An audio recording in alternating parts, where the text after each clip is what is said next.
জামায়াতকে vote দিলে vest পাওয়া যাবে, এ কথাকে কেন্দ্র করে জামায়াত ও বিএনপির সমর্থকদের মধ্যে কথা কাটাকাটি ও হাতাহাতি এক পর্যায়ে সংঘর্ষে রূপ নেয়। শুক্রবার রাত ৮টার দিকে ভোলার লালমোহন উপজেলার রমাগঞ্জ ইউনিয়নের রায়চাঁদ বাজারে এই সংঘর্ষের ঘটনা ঘটে। এতে উভয় পক্ষের অন্তত ৩০ জন আহত হয়েছেন। নৌবাহিনীর সদস্যরা ঘটনাস্থলে গিয়ে পরিস্থিতি নিয়ন্ত্রণে আনার চেষ্টা করেন।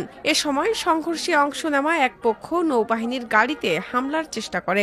সংঘর্ষে আহতদের মধ্যে ৯ থেকে ১০ জনকে লালমোহন উপজেলা স্বাস্থ্য কমপ্লেক্স ও ভোলা সদর হাসপাতালে ভর্তি করা হয়েছে। বাকিদের স্থানীয়ভাবে চিকিৎসা দেওয়া হয়েছে। ঘটনার সুষ্ঠু তদন্ত ও বিচার চেয়ে শুক্রবার রাত ৯টার দিকে লালমোহন উপজেলা জামায়াতে ইসলামীর কার্যালয়ে সংবাদ সম্মেলন করেন জামায়াত সমর্থিত সংসদ সদস্য প্রার্থী ও বাংলাদেশ উন্নয়ন পার্টি বিডিপির মহাসচিব মোহাম্মদ নিজামুল হক। সংবাদ সম্মেলনে জামায়াতের আমির আব্দুল হক, সেক্রেটারি জেনারেল মোহাম্মদ রুহুল আমিন সহ দলের স্থানীয় নেতারা উপস্থিত ছিলেন।